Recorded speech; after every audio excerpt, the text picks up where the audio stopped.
No one could understand the presentation materials for the Department of Defense, and base tests would break down at the drop of a hat. Back then, Olivia wasn't the CEO yet. She crouched at the door of the server room, hugging her knees, and said to me, "Ethan, help me one more time. As long as the Starshield model runs, my dad will believe in me." I helped. And I kept helping for 7 years later. The Starshield model became the core product of Sterling Defense. Olivia became the CEO. Lucas became the vice president of strategy. And I became Colonel Walker in the company without an official title. Employees secretly call me the military kept man advisor behind my back. I know. I just didn't bother to care, and now I do care. At the entrance of the technology center, the security permissions have been switched to my temporary lockout mode. A few engineers were gathered together, sweating profusely. Technical Director Daniel Brooks saw me as if I were a lifesaver. "Lieutenant Colonel Walker, you're finally here. Did the system permissions get triggered by mistake?" At 3 o'clock this afternoon, the demonstration team from the Department of Defense has already arrived downstairs. I placed the tablet on the table. It's not an accidental touch. Daniel's face turned pale. Then authorization terminated. His lips moved, but he didn't dare to ask further. I opened the back end and pulled up the licensing agreement. The core algorithm of Starshield is not a self-developed asset of Sterling Defense. It is a patent portfolio and military scenario adaptation framework I independently developed before marriage 7 years ago. I authorized Sterling Defense to use it for free. The additional conditions are clearly written.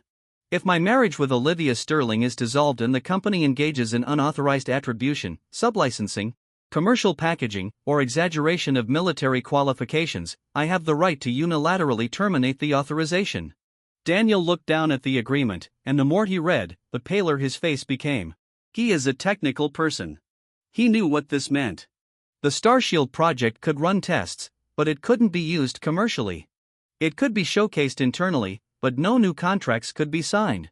And it certainly couldn't be used to apply to the Department of Defense for the next round of security contracting qualifications.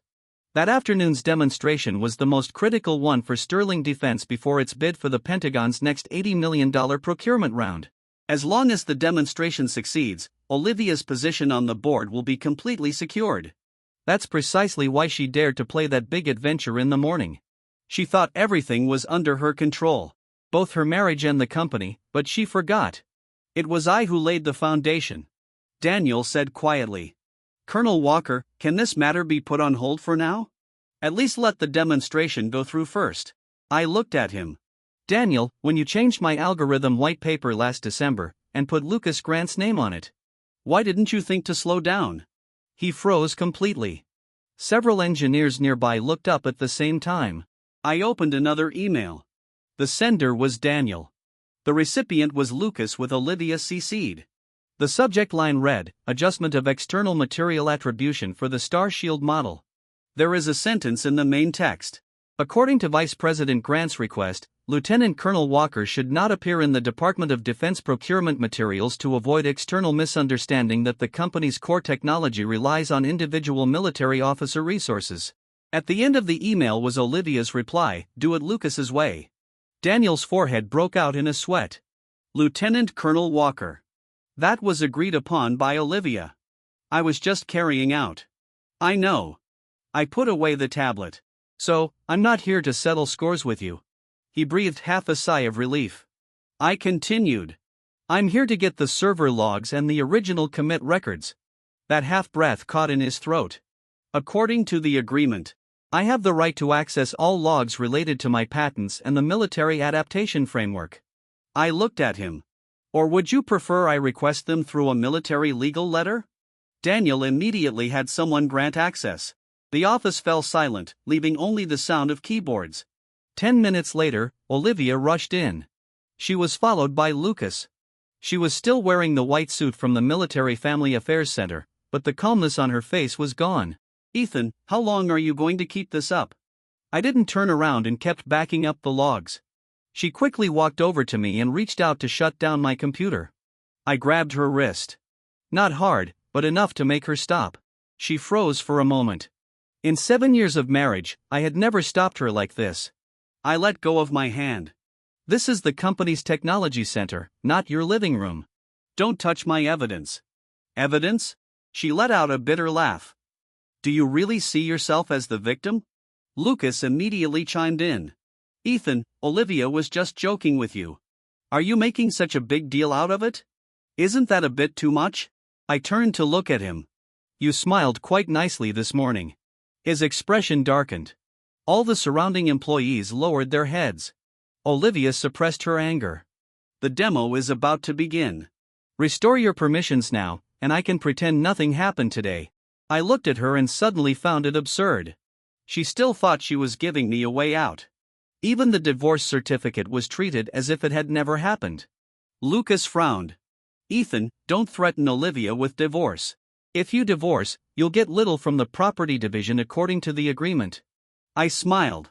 Vice President Grant, you seem to know our divorce agreement quite well. Lucas paused. I opened the file folder and pulled out another page. Then you must know that Article 3 of the agreement states the portion of appreciation under Olivia Sterling's name after marriage arising from my technology licensing, personal investments, and military compliance resources must be recalculated in accordance with the supplementary agreement. Olivia's expression changed. What supplementary agreement? I looked at her. You forgot. Of course, she forgot. 3 years ago, Sterling Defense's funding chain broke. I sold a premarital property and injected $20 million into the company. Back then, she cried and said that once the company was doing well, she would definitely give me shares and a proper title. Later, when the money entered the company, her father, Richard Sterling, refused to give me any shares. Olivia, caught in the middle, brought over a supplementary agreement. She said, Ethan, it's not convenient to give you the shares for now, but this agreement is valid. When the company goes public in the future, or if our relationship changes, your investment and the appreciation of your technology will be settled. I signed it. She signed it, too. But later she was promoted to CEO and Lucas came into the picture. That agreement she simply wrote off as old business. But I didn't. I handed the scanned document to her. After reading just 2 lines, her face turned pale. Lucas leaned in and upon seeing the amount and terms, his expression also changed. Impossible. Without board confirmation. Such an agreement may not be valid. I nodded. So I've already had the lawyer prepare to file a lawsuit. To confirm the validity, Olivia suddenly looked up. You're suing me. Not yet filed a lawsuit, I said calmly. It's just a notice for now. She looked at me and her eyes suddenly reddened a little. Ethan, you're pushing me to this point just because of a joke. I looked at her. It's not just a joke. I opened my phone and played another recording. That was the preliminary board meeting 2 weeks ago. Lucas's voice was very clear. Ethan Walker must be marginalized as long as he's in the company. The external narrative won't hold up. What investors want is Olivia's legendary story of a female defense tech startup, not a military couple's mom and pop shop. Olivia asked him. He wouldn't agree, right? Lucas laughed. What use is his disagreement? Just coax him a bit and he'll soften. If that doesn't work, threaten him with divorce. He's most afraid of you leaving him. In the recording, Olivia was silent for 5 seconds. Then she said, don't go too far. Lucas said, don't worry. I know my limits. The recording ended. The office was deathly silent. Daniel's keyboard had even stopped. Olivia stood still as if all the strength had been drained from her. She murmured, you recorded my meeting room. The recording system automatically archives it. I said, you approved the purchase. Lucas immediately rushed over and reached out to grab my phone. I sidestepped to avoid him. He lunged and missed, nearly hitting the corner of the table. I looked at him. Lucas, don't rush. There's plenty more. Olivia finally exploded. Enough. Her voice boomed through the tech center and everyone turned to look at her. She took a deep breath as if reclaiming the authority of a CEO. Ethan, now is not the time for personal matters. The Starshield project concerns the livelihoods of hundreds of people in the company. If you really have a grievance, we can talk about it at home, I reminded her. We no longer have a home. Her face stiffened. I continued. The afternoon demo will proceed. As usual, you can use the fully self-developed version you claim to the public for the demo, without involving the parts 1 authorized. Daniel lost his voice. That can't even run. I looked at Olivia. You should let Vice President Grant explain this sentence. After all, the external materials state that he led the research and development. Everyone's gaze instantly fell on Lucas. His expression darkened. Ethan, don't be sarcastic. The project is a team effort, not yours alone. Then let the team run with it. I unplugged the external hard drive. The log backup is complete. Peter Shaw, we'll send you the formal letter before 12. Peter Shaw is my lawyer. Olivia stopped me. Peter knows too. Is it abnormal for legal to know about the authorization risks? She suddenly let out a laugh, a cold one, so you had it all planned out. You were just waiting for today. I didn't deny it. Her eyes looked as if they had been stung, but the next second she propped herself up with pride again. Fine. If you want to make a scene, I'll play along. She turned to look at Daniel. Restore the backup plan. The afternoon demo goes on as scheduled. Daniel's voice wavered. Olivia, the backup plan only has the interface. Lucas immediately said, I'll explain the concept. Investors and Department of Defense representatives care about strategic value, not the underlying code. I smiled. Good luck. When I reached the door, Olivia said from behind, Ethan, if you walk out today, don't come crying later. I stopped in my tracks and turned around to look at her. That's something you should have told yourself an hour ago. At 2:40 p.m., the Sterling Defense Hall 1 demonstration room was packed. In the front row sat representatives from the Department of Defense Procurement Office, the Fort Mason-based Technical Evaluation Team, and several investor representatives. In the back row were company executives, board representatives, and a few invited industry media members. On the large screen, a few words were displayed. Starshield Tactical Decision System Next Phase Defense Contract Demonstration Presenter Lucas Grant. I stood at the back row of the demonstration hall. No one had assigned me a seat, very much in line with Sterling Defense's current habits. When there is credit, I am not present. When problems arise, that's when I am remembered. Peter Shaw stood beside me, holding a stack of documents. He glanced at the stage. Are you sure you don't want to call it off early? I said, no need, he reminded me in a low voice. The backup system didn't even pass the basic stress test. A live crash would be ugly. Ugly is exactly what we want, Peter said. Nothing more. At exactly 3 o'clock, the lights dimmed. Lucas stepped onto the stage. He had changed clothes, wearing a dark gray suit, his hair freshly styled, looking once again composed. Olivia sat in the center of the first row. She didn't turn around to look at me, but I knew she was aware of my presence. Lucas picked up the remote control and opened with a smile. Good afternoon, everyone. The Starshield system is the core product I've led the strategy and technology teams to build since joining Sterling Defense. The first sentence drew applause from the audience. I took out my phone and pressed record. Not recorded specifically for today, just a habit. Lucas continued. In the past, there have been some misunderstandings about Sterling Defense, with some believing our technology relies on individual military advisors. But today I can responsibly tell everyone that Sterling Shield is a team asset and will also be the company's growth engine for the next decade. A few executives in the back row applauded vigorously. I saw Daniel's face turning paler and paler. He knew what those words meant. This was a public severing of ties with me. If the system demo succeeded, they would completely cut me out of the picture. If it failed, they'll say I sabotaged it maliciously. Having a backup plan, Lucas is quite skilled at playing games, but he forgot that underlying permissions aren't determined by words alone. The demonstration begins. The large screen cuts to the system interface. Lucas has the assistant input the first set of simulated tactical supply data. The page loads for 3 seconds, then displays the result. Someone in the audience nods. Lucas breathed a sigh of relief. He glanced at Olivia, his smile deepening. As you can see, Starshield's decision-making response speed is very fast. The second set of data was input. The page loaded for 8 seconds and the result was off. The technical advisor from the Ministry of National Defense frowned. The third set of data was entered and the page froze. Lucas tightened his grip on the remote control. The assistant immediately switched to the backup network. He forced a smile and said, "There's a slight fluctuation in the on-site network."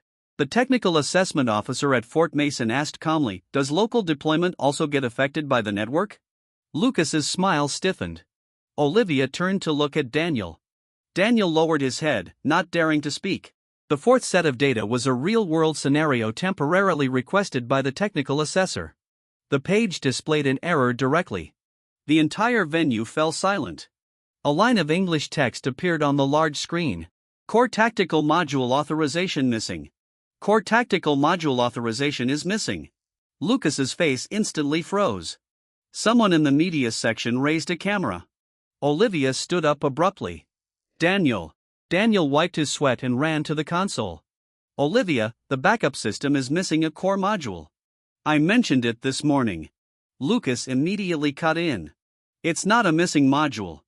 Someone maliciously revoked the permissions. When he said this, he finally looked at me. Everyone turned to follow his gaze. The light swept over. I stood in the last row, calmly watching the stage. The Ministry of Defense representative also saw me, his brow twitching. Lieutenant Colonel Walker. I nodded at him. Olivia's face turned even worse. She probably didn't expect that the Ministry of Defense representative knew me. In fact, 2 years ago, when the Ministry of Defense first contacted Sterling Defense, it was through me that the connection was made. At that time, Olivia wasn't ready to face the procurement review. I helped her revise over a dozen versions of the materials and spent 4 nights on the phone with the evaluation team. Later in the company's external publicity, this relationship was framed as driven by Lucas Grant. They're not fools. They just spared Olivia's dignity and didn't call it out. Lucas pointed at me. Ethan Walker, you sabotaged the company presentation for personal revenge. Do you have any idea how much damage this will cause? The accusation came quickly. Immediately, people in the audience began to murmur. So, it was him who revoked the authorization, dragging a military marriage divorce into a project. How ugly can you get? Olivia is in a tough spot, too. Olivia closed her eyes as if she had finally found a way out. She turned to look at me, her voice cold and hard. Ethan, I'll give you one last chance. Go on stage, restore the authorization, and explain to the delegates that this was a technical misunderstanding. I looked at her, explain it as a misunderstanding, and then let Lucas continue to claim this as his own achievement. She gritted her teeth. Now is not the time to argue about the byline. I walked forward, step by step. I made my way through the aisle. Everyone looked at me. I walked to the front of the stage but didn't go up. Instead, I stood beside the first row. Olivia is right. Now is not the time to argue about who gets credit. Lucas finally let out a sigh of relief. I continued. Now is the time to talk about compliance. I looked at the Department of Defense representative. Apologies for making you all witness such a scene. The core tactical modules of the Starshield system were independently developed by me before my marriage. With 2 invention patents and 3 software copyrights still registered under my name, Sterling Defense has held a free license for the past 7 years. But the licensing agreement explicitly prohibits without my written consent the transfer of attribution, sublicensing, financial packaging, exaggeration of military qualifications, and outsourcing or replacement of the code. Peter stepped forward and handed the document to the evaluation team. Lucas sneered. You claim it's yours just because you say so. The company has supported you for 7 years. Every resource, team, and server came from Sterling Defense. I turned to look at him. Are you sure you want to talk about the company supporting me? I opened the large screen and switched the screencasting permission to my device. The first transfer record appeared on the screen. 3 years ago, I transferred $20 million from my personal account to Sterling Defense with the Note Starshield project operating funds. The second document is the company's early server purchase order, payer, Ethan Walker's personal account. The third document is the core code submission record from the first line to over 8,000 lines. The submitter was my account. The fourth one is Lucas's onboarding date. It was 4 years and 3 months after the core version was completed. Someone in the audience gasped. The color drained from Lucas's face. Olivia stood in the front row, her fingers tightening little by little. I continued scrolling down. The email appeared on the screen. Per Vice President Grant's request. Lieutenant Colonel Walker should not appear in the Department of Defense procurement materials. The next page is Olivia's reply. Follow Lucas's instructions. The entire room fell completely silent.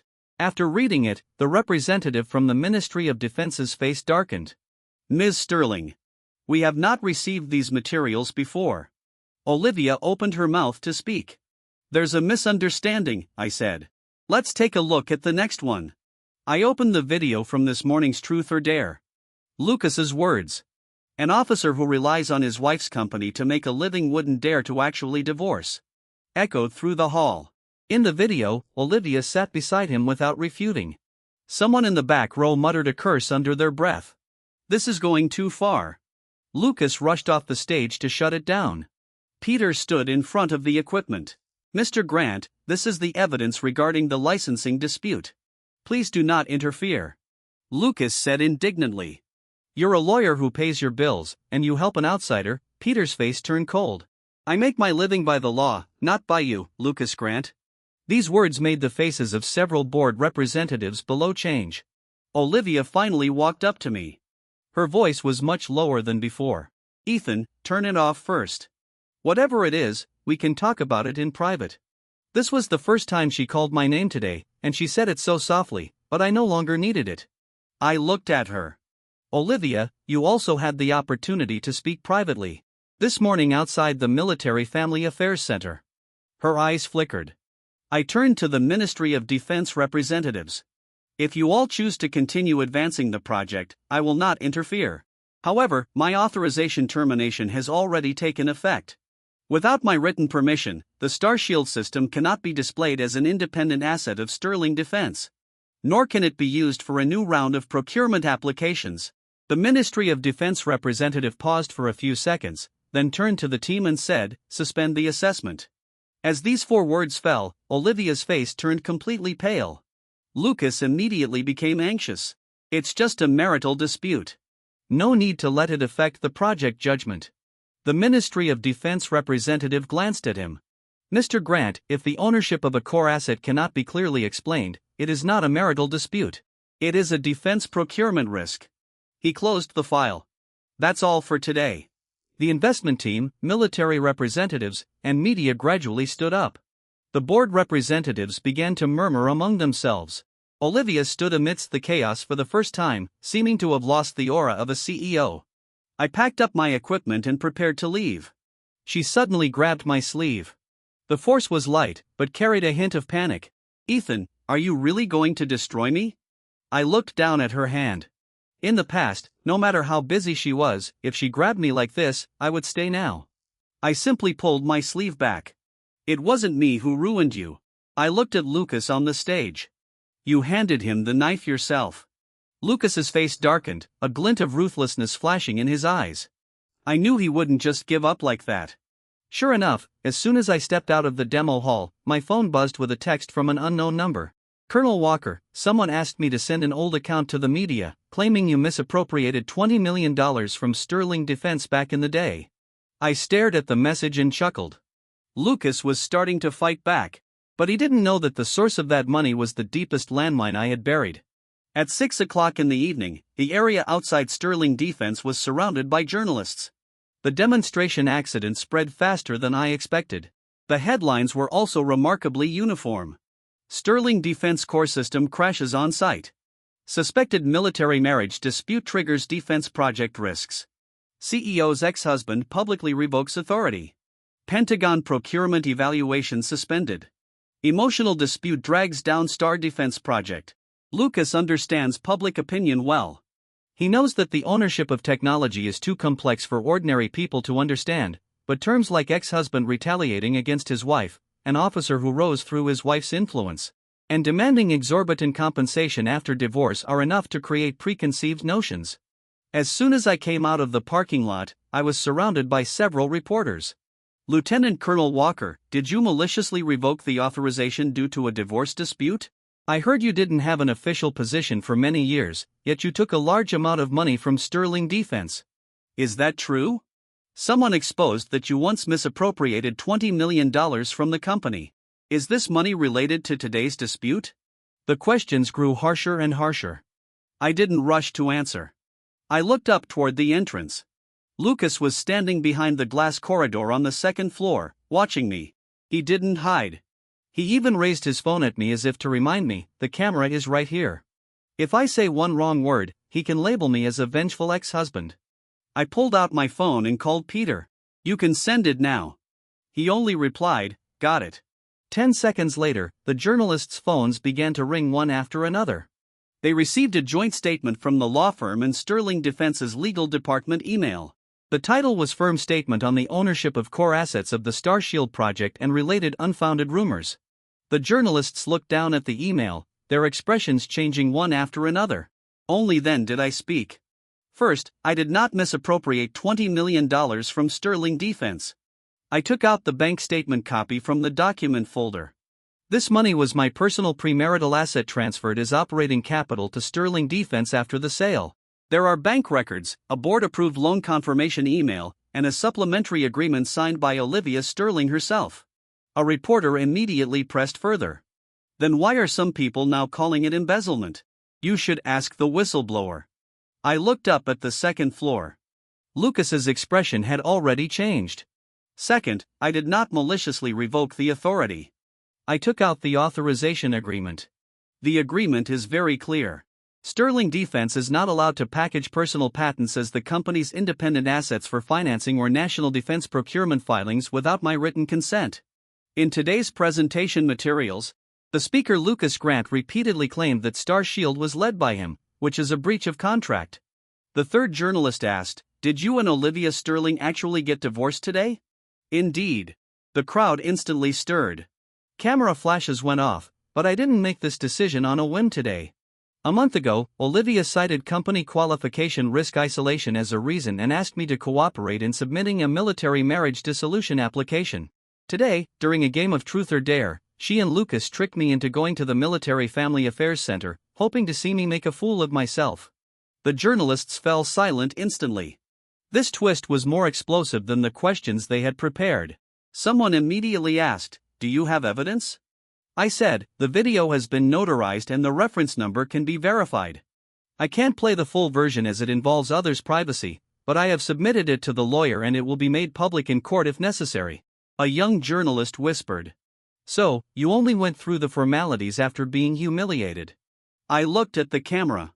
"No, everyone froze," I said. "I completed the formal procedures normally after confirming that the marriage no longer had any dignity." After these words were spoken, the crowd fell silent for 2 seconds. Then questions came in even more rapidly, but I did not say anything more. The evidence that needed to be given has already been provided. As for the rest, let them write it themselves. I bypassed the reporters and headed toward the parking lot. Just as I got into the car, Olivia called. I hung up. She called again. I kept hanging up. The third time, she sent a voice message. I clicked it open. Her voice carried a suppressed anger. "Ethan, what do you mean by having Peter issue a public statement? Do you realize the company's funding and procurement qualifications will both be affected?" I typed back. "I know." She quickly sent a long message. "Come to the company now and we'll resolve this in a meeting. If you want compensation, I can give it to you. If you want your name credited, I can restore it, but don't let the media blow this up any further." I stared at the message and found it ironic. Attribution compensation. She said it as if it were charity. I replied, "No need," she replied instantly. "Then what exactly do you want?" I didn't reply immediately because I had once asked myself the same question. What do I want? 7 years ago, I wanted her to succeed. 5 years ago, I wanted a home. 3 years ago, I wanted her to admit one thing at the board meeting. Ethan is not someone who lives off Sterling Defense. A year ago, all I wanted was for her to stay away from Lucas. Later, I didn't want anything anymore. I just wanted her to give back what was mine. In the evening, Olivia found the old restaurant I used to frequent. It was the place we often came to when we were first married back then. She had failed at starting a business twice. With only a few thousand left in her bank account, we would often order a beef sandwich and a cup of coffee, sharing them together. She pushed the larger portion of meat toward me and said, "When I have money in the future, I'll treat you to the most expensive meal." Later, she did have money. She took Lucas to Michelin-starred restaurants and bought investors bottles of wine worth thousands of dollars. I'm at home alone, reheating leftovers. I was sitting in the corner, having just placed my order. When the chair across from me was pulled out, Olivia sat down. She looked at the plate on the table, her eyes momentarily dazed. "Are you still coming here?" I picked up the napkin and said, "Nothing." She was silent for a few seconds, then set her bag aside. Ethan, let's talk. Talk about business. Find Peter. Talk about divorce. Find a lawyer. Her face turned pale. Do we have to do this? I looked up at her. The divorce was finalized today. I didn't forge it. Her eyes suddenly reddened. I admit I went too far today, but I really just wanted to make you jealous. I almost laughed out loud, bringing a group of people to the Military Affairs Center to film me. Are you trying to make me jealous? She bit her lip. Lucas and the others were messing around. I didn't think much of it at the time. You never think much of it. This made her freeze. I put down my knife and fork. You never thought about how I felt when Lucas called you Olivia right in front of me. You never thought about how I felt when he texted you in the middle of the night saying his stomach hurt, and you left my birthday cake behind to go take care of him. You never thought about how I felt when my code was credited under his name instead of mine. And you never thought about how I felt today standing at the entrance of the Military Affairs Center, being laughed at by a group of people. Her tears finally fell. Why didn't you say so? Then I looked at her. I did. She opened her mouth, but no sound came out. I've said it too many times. The first time was the night Lucas started his job. When I said the way he looked at you wasn't just innocent, she said, don't assume all men are that filthy-minded. The second time was when she went to pick up a drunk Lucas at 2 o'clock in the morning. I said to send a driver, she said, he only trusts me. The third time was when the project materials were revised to change the authorship. I said, this is my bottom line. She said, the company needs to put on a front. Don't be so petty. The fourth time was a month ago. I asked what that divorce application was really about. She said, can you stop being so suspicious? She heard it every time. She just didn't take it seriously. Olivia lowered her head to wipe away her tears. I can compensate you. Equity, credit, money, everything can be renegotiated. I asked, what about Lucas? She paused mid-motion. Now is not the time to deal with him. I nodded. Understood. She quickly explained. It's not what you think. Lucas did mess up this time, but there are a few clients he's in charge of who are still in a critical period. If we suddenly take action against him, the company will fall into chaos. So, it's okay to take action against me, but not him. That's not what I meant. I looked at her. Olivia, you still want to keep both sides. Her face turned pale. I stood up and put the money on the table. She stood up as well, her voice trembling slightly.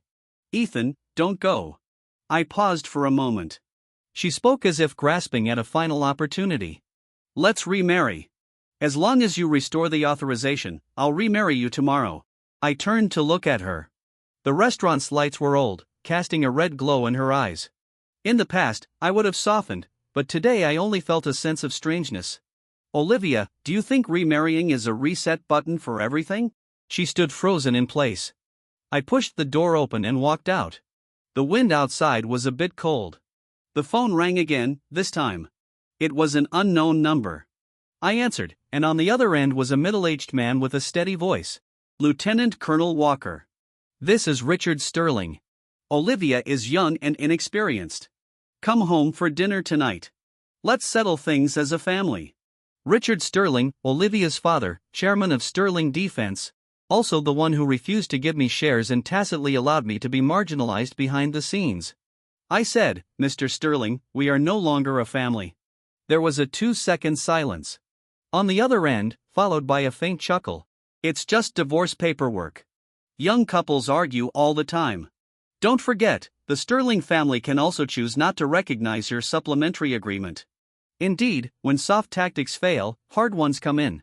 I looked down at my phone, my tone unchanged. Then I'll see you in court. There was finally no trace of laughter on the other end of the line. Ethan Walker, don't go too far. I hung up the phone. At the same time, Peter sent a photo. Lucas and Richard's assistants met in the underground garage. The assistant was holding a craft paper bag. Peter added a note. They are preparing to modify the old contract. I put away my phone. Good. The third person to step down has arrived. At 8:30 the next morning, Sterling Defense held an emergency executive meeting outside the meeting room. The employees were much quieter than usual. The Starshield demo incident, the divorce certificate, the authorization termination, and the truth or dare video. These matters, all tangled together, had become the hottest topic within the company. By the time I arrived, the meeting room was already full. Richard attended in person. Olivia sat to his right, looking tired. Lucas was not sitting in his original deputy position. He stood by the projection screen holding a folder in his hand. When he saw me come in, he smiled. That smile was like someone who had stayed up all night and finally grabbed a lifeline. Peter followed behind me and said in a low voice, "Be careful. He might use the blank authorization page to cause trouble." I nodded. That's what I've been waiting for. Richard got straight to the point. Today's meeting is about only one thing, the authorization dispute over the Starshield project. He glanced at me. Ethan, you requested yesterday to restore personal attribution, settle investment compensation, and terminate Lucas's project permissions. We are willing to discuss this with a problem-solving attitude. Lucas suddenly spoke up. Chairman, before we discuss, I have a document to submit. Olivia looked up at him. Lucas, what else do you need to do? Lucas didn't look at her. He placed the documents on the table. This is a supplementary power of attorney signed by Ethan Walker. The document clearly states that he agrees to Sterling Defense's permanent, irrevocable, and royalty-free use of Starshield-related technologies and allows the company to adjust attribution and external disclosure statements as needed for business operations. The meeting room erupted into chaos. Olivia's face suddenly changed. What authorization letter? How come I don't know about it? Lucas looked at her, his eyes complex. Olivia, there are many things you don't know. You trust him too much. Hearing this, I couldn't help but let out a laugh. Trust me, that was probably the most absurd joke of the day. Richard picked up the power of attorney and examined it carefully. Several board representatives gathered around. There was indeed my signature at the end of the document. The date was 2 years ago. Lucas looked at me. Ethan, you kept insisting yesterday that Sterling Defense had breached the contract, but you had already signed a permanent authorization. Now, suddenly revoking it. Isn't that malicious extortion? Many people's expressions shifted once again. Lucas pressed on. I know you're still unsettled about the divorce with Olivia, but the company is not your outlet for venting emotions. Hundreds of employees, investors, and military clients shouldn't have to pay the price for your personal grievances. That was a well-spoken speech, exactly like a scheming professional manager. If I hadn't discovered the blank authorization page in advance, I might have been caught off guard. Olivia looked at me. There was both doubt and panic in her eyes. She should have recognized that signed blank page. 2 years ago, she had me sign a batch of project filing documents, among which were a few blank signature pages. She said, "There's too much material. Just sign first and I'll have my secretary fill in the rest later." I believed her at the time. Later, I realized something was off, so I took photos of all the file numbers. What I didn't expect, though, was that Lucas would be foolish enough to bring them out now. I looked at him. Are you sure this authorization is valid? Lucas sneered. The signature is yours and the date is yours, too. You're not going to say someone forged it, are you? I said, no need to say. I turned on the computer and connected it to the conference room screen. The first image was a photo of the document I signed 2 years ago, taken on that very day. Each page has a sequential number in the upper right corner. The blank page is numbered A17. The authorization letter Lucas produced also has a faint number mark in the upper right corner, B17. The second image is the table of contents for that batch of filing documents. A 17 originally corresponded to the project server procurement confirmation subpage. The third image is the entry record of the document scanning system. After a 17 was scanned and entered 2 years ago, its content was blank with only a signature. The fourth image is a background record of that blank page being rescanned and uploaded by someone last night. Upload account. Secretary of Lucas Grant. Upload time 1:12 a.m. No one spoke in the conference room. Lucas's expression gradually changed. I didn't stop. The fifth image was the document properties of the authorization letter's main text. Creation time 11:46 p.m. last night. Author account LG Strategy Lucas Grant's department account. I turned off the screen and looked at him. Vice President Grant, you were quite busy last night. The air was dead silent. Peter distributed a printed document to the board members based on the electronic document properties, scan records, and original file numbers. This so-called permanent power of attorney shows clear signs of backdating and content splicing. If it continues to be used as meeting material, the company will bear the risk of fabricating evidence. Richard's face turned ashen. Lucas, what's going on here? Sweat beaded on Lucas's forehead. The secretary was organizing old files. I'm not sure about the specifics. I smiled. Not clear. I opened a voice recording. It was a phone call Lucas made to the secretary in the early hours. Find that blank signature page for Ethan Walker. I'll send you the authorization details. Make sure the date is set to 2 years ago. Don't leave any traces. The secretary's voice trembled. Vice President Grant. Will this cause trouble? Lucas said, if something happens, I'll take the blame. Someone like Ethan wouldn't dare to really make a big scene. The recording ended. A director in the meeting room stood up directly. This is very serious in nature. Olivia was frozen, stiff in her chair. She looked at Lucas as if seeing him for the first time. You touched my office files. Lucas finally panicked. Olivia, I did it for the company. Her voice trembled. Did you forge Ethan's blank signature pages for the sake of the company as well? If he hadn't forced us, would I have needed to do this? Lucas pointed at me. He just wants to destroy you. I'm only trying to help you. Olivia's face turned even paler from his shouting. In the past, hearing these words might have moved her, but now the entire conference room was watching what Lucas called helping her had already turned into dragging her down. Richard slammed the table. Security. 2 security guards immediately entered. Lucas couldn't believe it. Richard said coldly. Lucas Grant is suspected of forging company documents and illegally accessing files. He is immediately suspended from all duties and must cooperate with the internal investigation. Lucas looked at Olivia. You're just going to watch like this? Olivia said nothing. Her silence for the first time was not on his side. Lucas smiled. An ugly smile. Fine. Just fine. Olivia, you Sterlings really know how to burn bridges. As the security guards escorted him out, he passed by me and lowered his voice. Ethan, you think you've won? Olivia will still choose the company in the end. Not you. I looked at him. Whatever she chooses has nothing to do with me. His face stiffened. Those words hurt him more than any curse ever could. Because he has always seen me as a rival in love, but I have already stepped aside and he no longer has a target. After the meeting room door closed, Richard took a deep breath. He looked at Peter. The internal investigation will be led by legal, control the external messaging first. Peter nodded. Agreed. But we'll need Lieutenant Colonel Walker's cooperation to restore some technical authorizations. Otherwise, client deliveries cannot continue. Everyone's eyes turned to me again. Richard's tone softened a little. Ethan, we'll handle Lucas's issue. As for the authorization, name your terms. He finally stopped calling me young man and no longer called me son-in-law. I placed 3 documents on the table. First, publicly correct the ownership and attribution of the Starshield project. Second, return my $20 million investment principal and the agreed-upon returns to be audited and settled in accordance with the supplementary agreement. Third, Sterling Defense must cease using all unauthorized external materials and submit to a third-party code audit. A director frowned. This will affect the company's valuation, I said. Faking it has a bigger impact. He fell silent. Richard looked at me. Anything else? I looked at Olivia. She looked back at me. Her eyes reddened.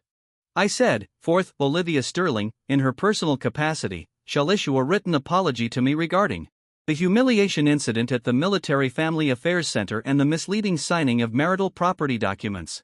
Olivia's eyelashes fluttered. No one around dared to speak. Richard looked a bit embarrassed. There's no need to discuss personal matters in a company meeting.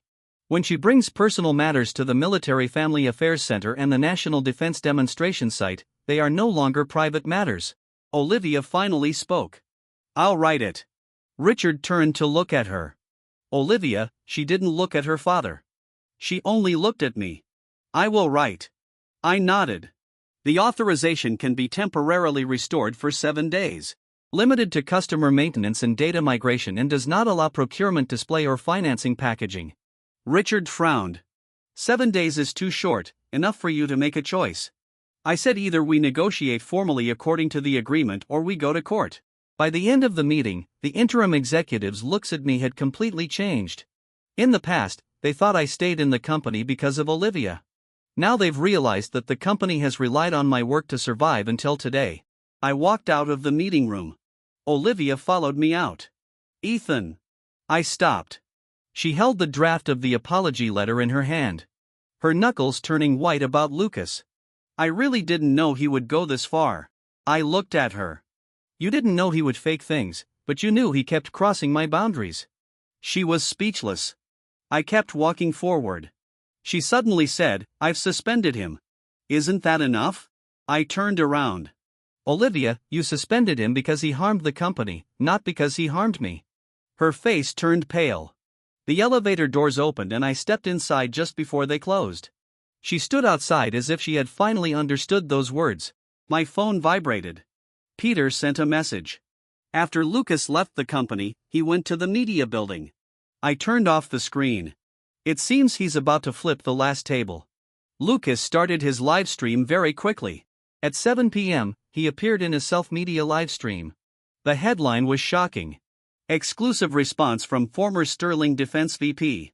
Behind the Starshield storm lies an ex-husband's extortionate blackmail. The number of viewers in the live stream room kept rising. I didn't go in right away. I sat in the law firm's conference room watching the real-time screen recording with Peter. Peter adjusted his glasses. He's throwing caution to the wind. The more he talks, the better it is for us. On the screen, Lucas wearing a white shirt looked haggard as if he had suffered a great injustice. The host asked him. Lucas, Sterling Defense announced your suspension today. Is it related to Lieutenant Colonel Walker? Lucas gave a bitter smile. I don't want to say too much. All I can say is that my conscience is clear. The host knows how to control the pace. Rumors are circulating that you have a close relationship with Olivia Sterling, even that you were involved in her marriage. Is that true? Lucas sighed. Olivia and I have known each other since college when she was going through the toughest time starting her business. I was always by her side. Many people can't see the pressure she's under. They only see her as a CEO, but she's also a woman and she needs someone to understand her. The barrage comments instantly flooded in. Is this an admission?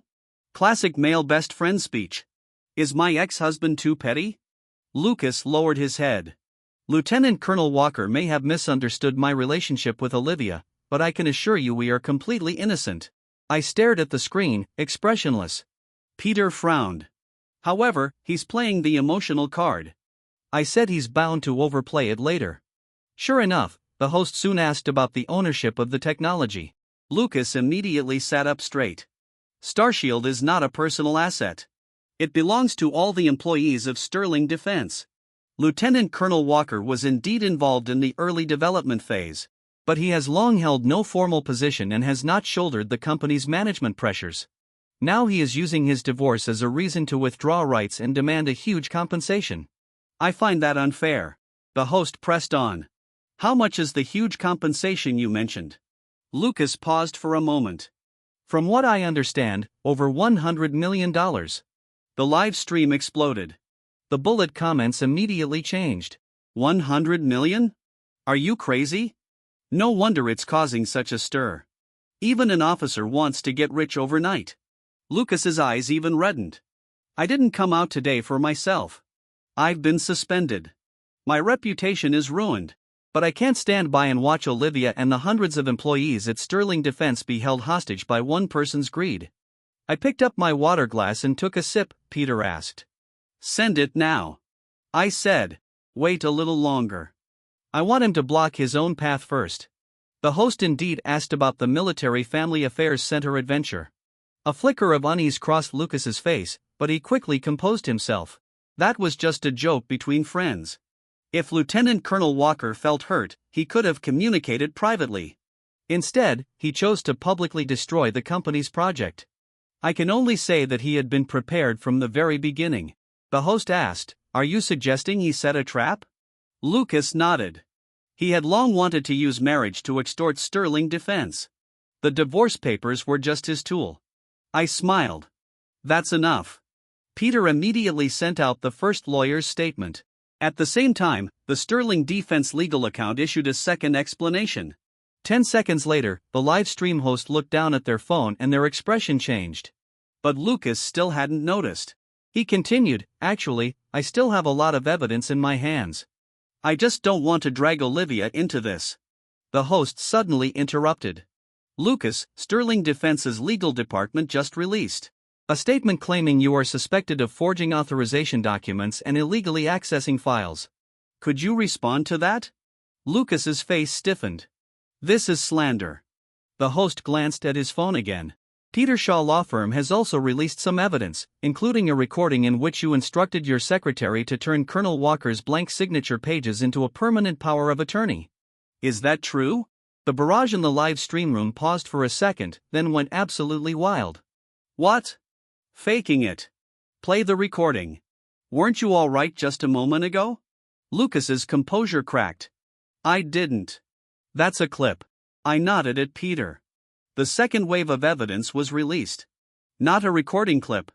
It's a complete timeline, a photo of a blank signature page from 2 years ago. The document creation time from last night. Secretary upload record, call recording, notarization number, and the meeting minutes of today's interim executive board meeting regarding Lucas's suspension investigation. Each item is not long, but every item hits the vital point. The host could no longer sit still. "Lucas, these materials look very specific. Would you like to explain?"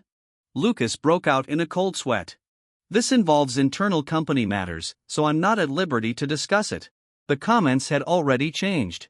"Weren't you at liberty just a moment ago?" "Internal affairs when it comes to your own face." Male bestie scandal scene. Lucas tried to salvage the situation. "Don't let yourselves be led by the narrative. What Ethan Walker really wants is money. He demanded Sterling Defense pay $100 million in compensation. Isn't that the truth?" Peter looked at me. I said the third one. Peter brought up the key pages of the supplementary agreement. It states the settlement method for the $20 million investment in technology appreciation at the time signed by Olivia. Attached are the financial records of Sterling Defense's funding chain breakdown at the time along with the transaction records of my premarital property sale. Peter's explanation is very clear. Lieutenant Colonel Walker is not claiming divorce compensation, but rather settlement for the investment funds, technology licensing revenue, and breach of contract. The live stream comments once again took a turn. "So, it was him who put up the money. With a principal of 20 million plus technical gains, it's normal to reach hundreds of millions in a few years, right? This isn't a money-grubbing ex-husband. This is someone who got ripped off for his technology." Lucas's face could no longer hold its composure. The host was clearly panicking as well. This livestream was originally meant to capitalize on traffic, but unexpectedly backfired on the spot. He quickly asked, "Lucas, are you aware of this $20 million investment?" Lucas gritted his teeth. "I'm not sure." I looked at the screen and pressed send one last time. Fourth piece of evidence. Voice message Lucas sent to Olivia last year.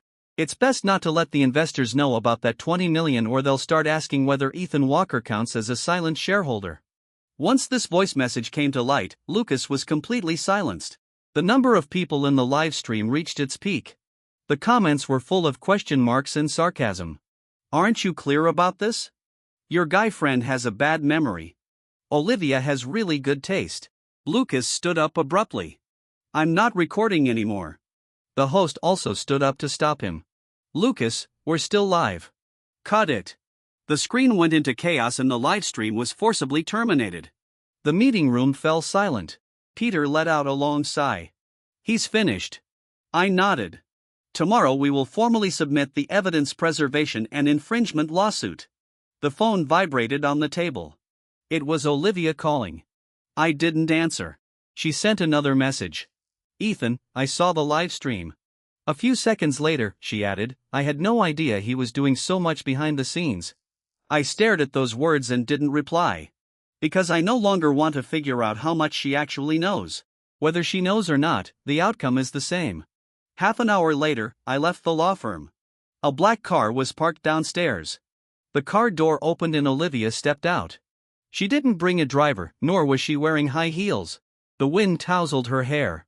She didn't look like a CEO, just someone who, after making a mistake, was finally afraid. "Ethan." I stopped on the steps. She walked up to me step by step. I finished watching the live stream and I've also gone through all the evidence. Her voice was very hoarse. I only found out today that he has been deceiving me all along. I said you didn't just find out today that he crossed the line. You only found out today that he would harm you. Tears fell from her eyes. This time she didn't argue. She took a document out of her bag. This is a letter of apology. I've already written it. I took it. The handwriting inside was very messy. She admitted to the humiliation incident at the Military Family Affairs Center. She admitted to long-term neglect of marital boundaries.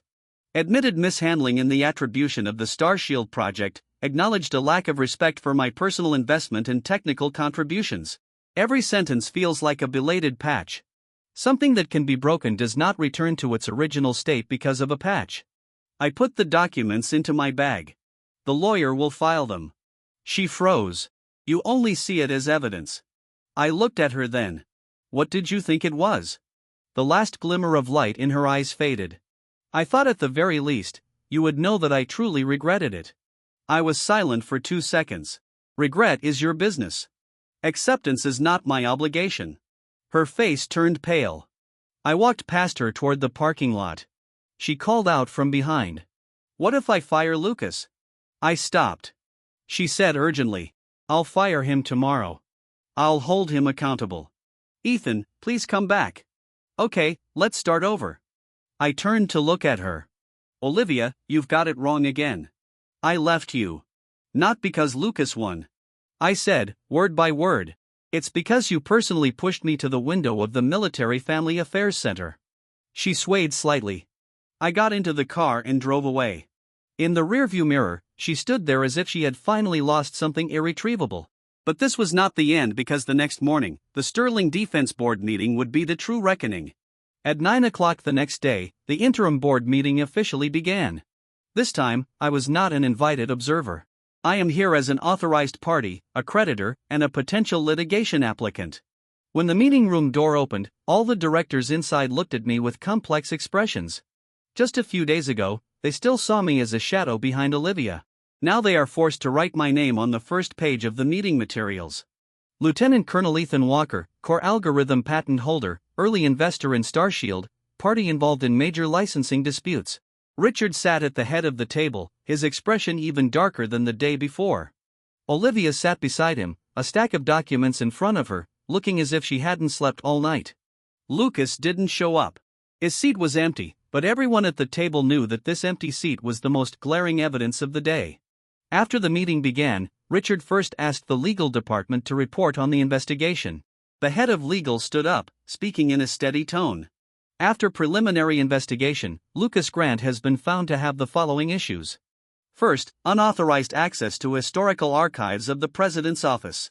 Second, instructing the secretary to produce false authorization documents. Third, significant misleading information regarding technical ownership in the presentation materials. Fourth, privately contacting the outsourcing team in an attempt to replace core modules with unauthorized code. Fifth, releasing false information during the live broadcast, damaging the reputation of the company and related parties. With each item read aloud, the director's expressions grew darker. Lucas was someone personally promoted by Olivia. His downfall was not just a personal issue but also a management failure on Olivia's part. A director looked at Olivia. President Sterling, you must provide an explanation to the board regarding this matter. Another asked more directly. The Ministry of National Defense evaluation suspension, procurement delays, and media public opinion fermenting. Who bears the company's losses? Olivia didn't speak immediately. She looked up at me. I sat in the gallery with no tea in front of me, only a voice recorder. She averted her gaze and stood up. The responsibility is mine. The conference room fell silent for a moment. Richard frowned. Olivia, you can't say that. But Olivia did not stop. It was I who introduced Lucas Grant to the company and approved his entry into the Starshield project regarding external branding, signature adjustments, and authorization boundaries. Ethan reminded me multiple times, but I failed to take those warnings seriously enough. Legal also warned about the risks, and I suppressed those warnings. Her voice was low, but clear. The incident with the Military Family Affairs Center was a serious personal failure on my part. It directly escalated the conflict between Ethan and the company over authorization issues and also exposed the company's long-term neglect of its core contributors. The directors exchanged bewildered glances. Richard's face turned grim. It was clear that no one around expected Olivia to take the blame so thoroughly. I didn't expect it either. This is the first time in 7 years that she has publicly acknowledged that I was neglected, but I was not moved. Justice that comes too late can only be recorded, not compensated. Olivia continued. I recommend immediately removing Lucas Grant from all positions and initiating accountability procedures. At the same time, I will personally take responsibility for issuing an apology regarding the incident at the Military Family Affairs Center. At the company level, we will renegotiate authorization, attribution, and compensation with Ethan Walker. A director asked coldly, who will bear the cost of the renegotiation? Olivia looked up. What the company is responsible for, the company will bear. What I am personally responsible for, I will bear. Richard finally couldn't hold back. Olivia. She looked at her father. Dad, if you keep denying it, Sterling Defense will only lose more. This sentence made Richard's face stiffen. Of course, he understood. The evidence is in my hands. Public opinion is fermenting. The Ministry of National Defense suspends the evaluation. If they still see me as a minor figure they can suppress, the company will truly collapse. The meeting room fell silent for a long moment. Richard looked at me. Ethan, the board has reviewed your conditions. Public attribution is negotiable. Investment settlement can be audited in third-party code audits are acceptable, but the authorization period is only 7 days. Too short. I said 7 days is just a temporary measure to maintain client delivery pending formal authorization. It depends on your remediation plan. A director asked, what rectification do you want? I pushed the document over to Peter. He projected it onto the large screen. The first page is the authorization renegotiation framework. 1. Materials related to the Starshield system must clearly specify the source of core algorithms and the nature of the authorization. 2. Sterling Defense shall no longer in any form package Ethan Walker's personal patents as the company's wholly self-developed assets. 3. Technical revenue shall be settled based on annual licensing fees plus project profit sharing. 4. Historical investment funds and agreed returns shall be included in the special audit. 5. Lucas Grant and related responsible persons shall no longer have any contact with any projects related to Starshield. 6. The company must issue a correction notice to clients, investors, and the Department of Defense evaluation team. 7. Olivia Sterling personally must complete the confirmation of responsibility for property misrepresentation signing outside the divorce agreement. The directors' faces grew increasingly grim as they watched. Someone muttered quietly. This effectively cuts Starshield in half from the company's core assets. I corrected. It's not about splitting assets. It's about restoring the facts. Richard said in a low voice. And if we don't accept it? I looked at him. Then we'll see you in court, in the media, with clients, and at the Ministry of National Defense. The conference room fell silent again. This is not a threat. These are costs they all know how to calculate. Olivia suddenly said, I accept. Richard turned sharply to look at her. You don't have the right to accept alone. I am the CEO of Sterling Defense and the head of the Starshield project. Her tone hardened for the first time. If we keep dragging this out, the Department of Defense will completely cancel the evaluation. The client will terminate the contract and code escrow will bring the company to a standstill. Accepting now is cutting our losses. A board member murmured. Olivia is right. Another person nodded in agreement. At least we need to secure the client delivery first. The situation began to shift. Richard watched the reactions of those around him, his face turning ashen. He was used to being in full control of Sterling Defense. But this time, the evidence and the risks were not on his side. Finally, he tapped the table. Start the negotiations today. We'll first confirm the interim authorization and suspend Lucas pending investigation. The legal department immediately produced the resolution. To remove Lucas from his position, the directors voted one by one, unanimously approved. Then comes the public correction statement. Olivia personally revised the last sentence. The original text read, some modules of the Starshield system have external authorized support. She crossed out the sentence and changed it to the core algorithm of the Starshield system was independently developed by Lieutenant Colonel Ethan Walker and licensed to Sterling Defense for use. A director in the meeting room frowned. This sentence will weaken the company's technical image. Olivia looked up. A false image will eventually collapse. She glanced at me when she said this. I didn't respond. She finally understood now, but she understood too late. After the meeting ended, the directors left one after another. Richard was the last to walk up to me. His expression cold. Ethan, I admit the Stirrings underestimated you this time. I said, you didn't underestimate me. You overestimated your ability to keep taking advantage. His eyes darkened. Olivia immediately walked over. Dad, that's enough. Richard glanced at her and sneered. Now you're defending him. Where were you before? Olivia turned pale. I didn't deflect this remark for her, nor did she try to avoid it any longer. After Richard left, the conference room was left with only the two of us. She stood by the table, her voice very soft. What I just said was not meant to make you turn back.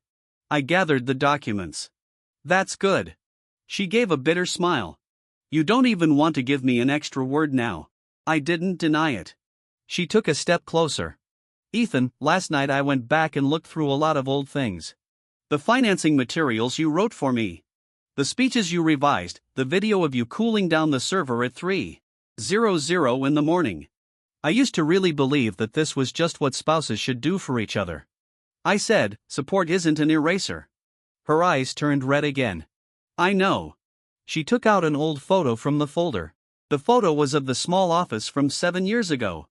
I was sitting next to a pile of servers, while Olivia leaned against the doorframe, smiling. She placed the photo in front of me. Back then, you said that as long as I moved forward, you would support me from behind. I glanced at the photo. Back then, I had indeed thought that way. I pushed the photo back. Later, you walked too fast and forgot that the one holding you up from behind was a person. Her tears fell onto the photo. I turned and walked away. When I reached the door, Peter came up to me with a grave expression. Ethan, Lucas is missing. I frowned. What do you mean? The resolution to remove him from his position had just been issued. He didn't go home, nor did he head to the company dormitory. His account was attempting to remotely log into the Starshield backup server. I looked at the surveillance screen at the end of the corridor. A system alert was flashing on the screen. Lucas was about to play his final trump card. If he can't get Starshield, he'll destroy it. The alarm at the tech center echoed through the entire 17th floor. Red warnings flashed one after another. Suspicious remote login detected. Backup repository access failed. High-risk deletion command intercepted. Daniel rushed into the server room with his engineers, his face pale. Lieutenant Colonel Walker. They're trying to delete the historical logs. I glanced at the screen. The login IP came from a business hotel on the outskirts of the city. The account wasn't Lucas's own, but an old account of a former employee from the tech department, but the command habits were unmistakable. Lucas doesn't understand the underlying code. He only knows how to delete logs, clear records, and change permissions. That's also what scares him the most. As long as the logs remain, every step of his forged authorizations, fraudulent claims of achievements and outsourcing replacements can be traced back. Olivia ran in after him. The moment she saw the screen, her expression changed instantly. Can it be locked? Daniel looked at me. I said, don't lock everything yet. He was stunned. If we don't lock it now, he might continue to cause damage. Let him continue. Olivia looked at me sharply. Ethan. I opened the monitoring console. The system is now in a trap environment. He thinks he's entering the backup repository, but it's actually a mirror sandbox I temporarily set up this morning. Every move he makes will be recorded. Daniel's eyes widened. When did you do that? Before the board meeting, Peter whispered. You guessed early on that he would come to delete the database. I watched the commands flickering on the screen. He's not the type to admit defeat, especially after the livestream went wrong. He had to destroy the evidence. Olivia stood beside me, her expression complicated. Maybe she finally understood. Every step I took these past few days was not an emotional outburst. It was judgment, preparation, and ability she had always refused to acknowledge. On the screen, the account controlled by Lucas began downloading files. The file name was tempting. Starshield logs zip, Daniel said nervously. Is it fake? Half true, half fake, I said. There's a watermark embedded inside. 5 minutes later, the download was complete. The other party immediately tried to clear the browsing history. All records were saved by the system. 2 minutes later, he attempted to upload an overwrite file. Peter leaned in for a closer look. This is a forged log. I nodded. He wanted to prove that the core module of Starshield was completed by the company team, not developed by me personally. Daniel cursed in anger. Are you crazy? This kind of log will be exposed as soon as it's compared. I said he doesn't need to fool the tech people. He just needs to show it to the media and the board members who don't understand technology. Olivia gripped her phone tightly. I'm calling the police. I looked at Peter. Let's secure the evidence first. Peter immediately contacted Digital Forensics Online. No one in the entire tech center dared to speak loudly. Everyone watched the screen as Lucas walked himself into the trap step by step. 10 minutes later, he began executing the final instruction. Delete all authorization records. Delete all authorization records. The system prompts a secondary confirmation. He clicked confirm. Third confirmation. He clicked confirm again. All records in the mirror sandbox were deleted.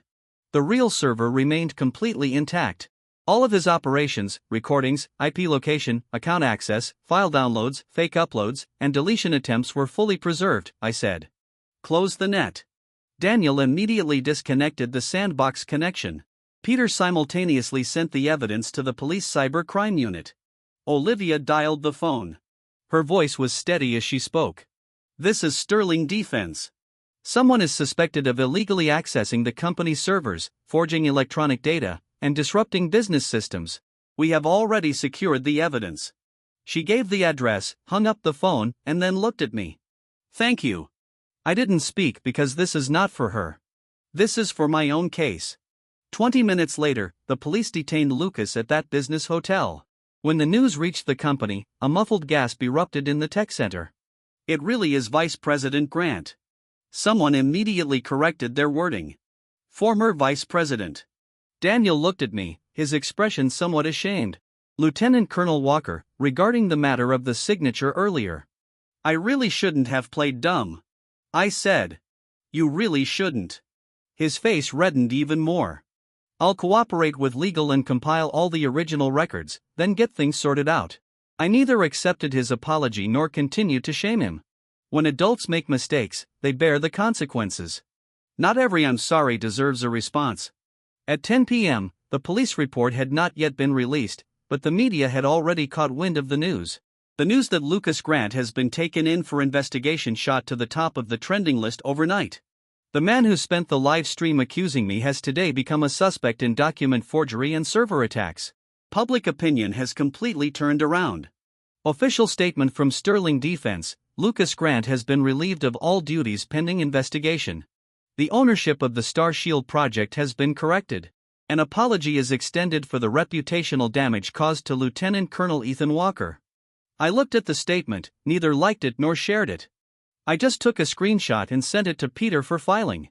Olivia walked over to me. Ethan, I'll fully cooperate with the police. Yeah.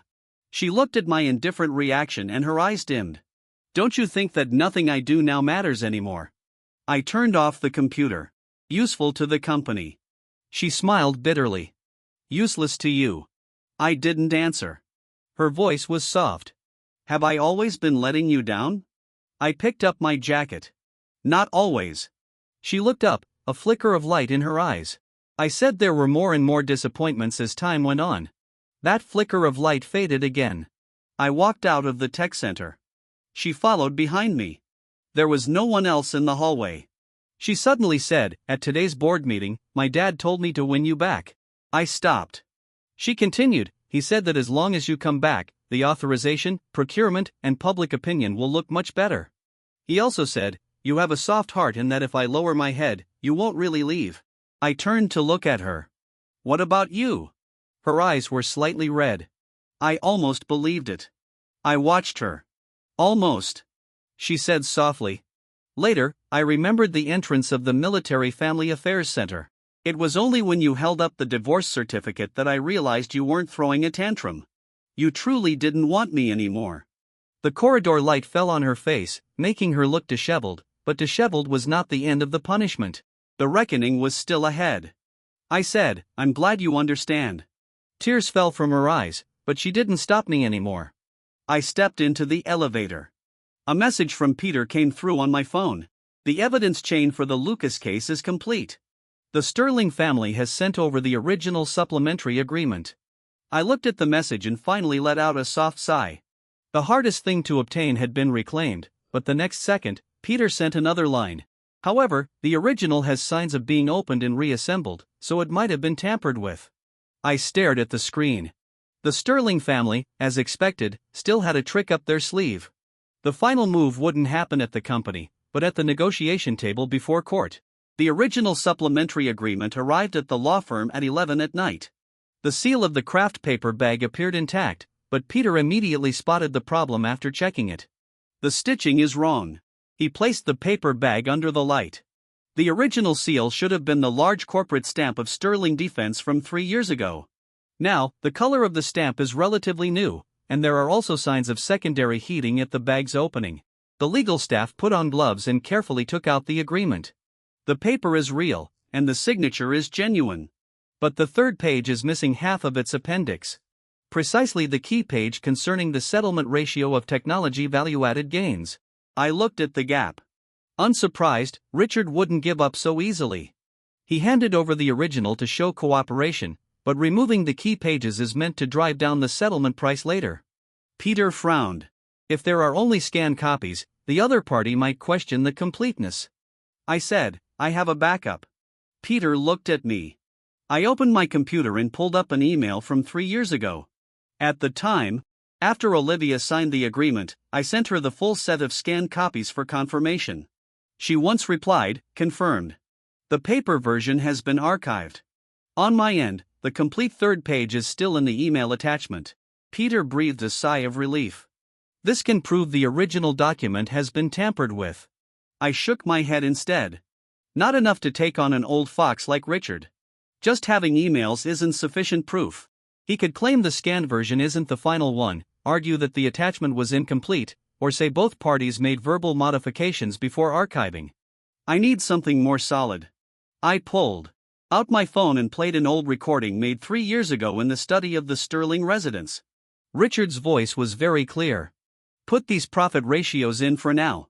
After all, Ethan contributed the money and the technology. Just don't mention the shares externally to avoid trouble with the board." Olivia said, "Dad, will this agreement be valid in the future?" Richard said, "It works. We're all family. How could we possibly cheat him?" After the recording finished, the meeting room fell silent. Peter looked at me with a somewhat complicated expression. "You recorded it back then?" I said. "It wasn't targeting him. That day, he asked me to convert the $20 million investment into a personal loan, and I felt something was off." Peter nodded. "Enough. Compile the recordings, original emails, and photos of the missing pages into an evidence package. Tomorrow's negotiation, this will be our ballast." I looked at the agreement with the missing pages, feeling no satisfaction, only a sense of exhaustion. The Sterling family never suddenly turned bad. They have always been this way. It's just that back when I still loved Olivia, I made too many excuses for them. At 10 o'clock the next morning, the negotiation took place in the top-floor conference room of Sterling Defense. Not many people showed up this time. Richard, Olivia, her mother Margaret, the company's external counsel, Peter, and I. Margaret walked in with red-rimmed eyes. She had probably not slept all night. As soon as she saw me, she said coldly, "Ethan Walker, the police have been called. Olivia has apologized, and the company has issued a statement. What more do you want?" I sat down. "Let's talk about the agreement." She gritted her teeth. "Do you have to settle old scores so clearly?" I looked at her. "Margaret, you were also very precise when you removed the third page." Her face suddenly changed. Richard's fingers paused slightly. Olivia snapped her head toward her father. "What?" "Page 3. Peter placed the photo on the table. "Last night, Richard's assistant delivered the original document. The third page detailing the profit-sharing ratio was missing and the envelope showed signs of being reopened. Olivia picked up the photo, her face gradually turning pale. She looked at Richard. "Dad, did you tamper with the agreement?" Richard remained expressionless. "Files that have been stored for a long time are bound to have missing pages. I opened the recording, put this page of profit distribution in first. After all, Ethan contributed both the money and the technology." Richard's voice echoed in the conference room. His face finally changed. Margaret also panicked. Olivia held the photo, her fingers trembling. The line in the recording, "We're all family.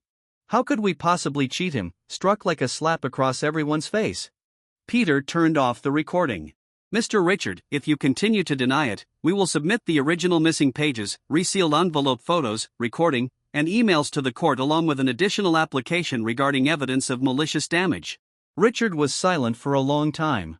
He looked at me and for the first time his eyes lacked that patronizing pressure, only cold calculation remained. "Ethan, you came fully prepared," I said. "You learn after getting burned enough times." Olivia lowered her head. This sentence hit her hard. Margaret suddenly burst into tears. "Olivia, say something. Are you really going to let him take that much money from the company? Hasn't your father had a hard enough time all these years?" Olivia looked up at her mother. "Mom, Ethan is only reclaiming his own things." Margaret froze. "Are you crazy? You're taking his side." Olivia's voice trembled, but it was firm. "It's not taking his side. It's the truth." Margaret stood up in anger. "The truth. The truth is that you pushed the Sterling family to the brink for this man." Olivia's eyes reddened. "It was him who sold his house to save the company. Him who wrote the system. Him who got me through the hardest times with unwavering support. Family. You swallowed up all his efforts. Now that he's unwilling to endure it any longer, you say he's forcing the Sterling family." Margaret was rendered speechless by her outburst. Richard's face darkened heavily. "Olivia, do you know what you're saying?" "I know." She looked at her father. "I also know that I acted outrageously in the past." She placed the photo of the missing page back on the table. "Dad, let's stick to the original agreement. No more tricks." The conference room was so quiet that the hum of the air conditioning was audible. Richard looked at her for a long time. And finally, he smiled. There was no warmth in that smile. "All right, you've grown up." He turned to the external lawyer. "Calculate according to the full agreement." The external lawyer said in a low voice, "Mr. Richard, if we follow the full agreement, the preliminary amount for historical investment principal, agreed returns, technology value-added share and liability for breach of contract would be very high." Richard said coldly, "Finish the calculation over the next 3 hours." The negotiation progressed bit by bit. Investment principal of $20 million with income settled according to the agreement terms. Historical licensing fees estimated based on the proportion of Starshield-related revenue. Unauthorized procurement displays constitute a breach of contract requiring payment of liquidated damages. Subsequent licensing will be changed to annual payment, no longer free of charge. The company publicly corrected all external marketing materials and issued a formal letter of personal apology to me. At the same time, the clause in the divorce agreement concerning no mutual economic disputes will be further confirmed by a separate supplementary agreement. This is because Olivia concealed the true purpose of the supplementary agreement at the time of signing and misled me into cooperating with the so-called risk isolation paperwork. With each confirmed point, Margaret's expression grew increasingly grim. Olivia did not raise any further objections from beginning to end. She only glanced at me occasionally. There is heavy guilt in her eyes along with a quiet pain that grows increasingly clear. By the end of the conversation, Richard's voice had grown hoarse. "Ethan, the money can be given, the credit can be restored, and the licensing fee can be negotiated, but I have one condition." I looked at him. "You cannot accept separate invitations from the Ministry of Defense project team or outside investors." I laughed. "So even after the divorce, you still expect your former son-in-law to remain completely unattached?" Peter barely suppressed a quiet laugh. Margaret's face turned green with anger. Olivia, however, did not laugh. She looked at me, a faint tremor in her eyes. Maybe she finally realized that I wasn't just leaving her. I would also build a brand new future entirely separate from her. And that future had nothing to do with her. Richard ultimately didn't win this argument because he held no remaining leverage over me. After the negotiations concluded, a preliminary settlement framework was signed. The formal full audit will be completed within 7 working days. The temporary technical authorization has been extended to 30 days. Sterling Defense needs to complete full code stripping and material corrections within this window. After signing the papers, I stood up and left. Olivia followed me into the hallway. Ethan. I stopped. She handed me a cardboard box. Inside were the personal belongings I had left at the Sterling family residence. An old watch, a server room key, a notebook filled with algorithm formulas, and that faded photo of the small 7-year-old office. I originally wanted to keep this photo. Her voice was very low, but now it seems I don't have the right to hold on to it any longer. I took the box. Thank you. Her eyes reddened again. Will you really start your own company in the future? Multiple investors have already reached out to offer funding. She nodded. It's fine. She forced a bitter smile. You shouldn't have been standing behind me all along. I didn't answer. She finally voiced the question weighing on her heart. Ethan, if it weren't for Lucas, if it weren't for that cruel joke at the Military Family Affairs Center, would we still have a chance? I looked at her. The hallway stretched long between us. Separating us were 7 years of hurt and a finalized divorce certificate. I said, Olivia, it wasn't Lucas who destroyed the marriage. It was you. Time and again pushing me back. Time and again letting others step all over me. Her tears fell freely. I continued speaking. The Military Family Affairs Center incident is merely the final breaking point. She covered her mouth and said nothing more. I left carrying the box. The sunlight was blinding as I walked out of the Sterling Defense building. I looked up at the towering skyscraper. I had buried the best 7 years of my life inside these walls. Now it's time to take what belongs to me and walk away. 7 days later, Sterling Defense held a public briefing. The location was still Demonstration Hall 1, the same venue where Lucas had stolen credit on stage last time.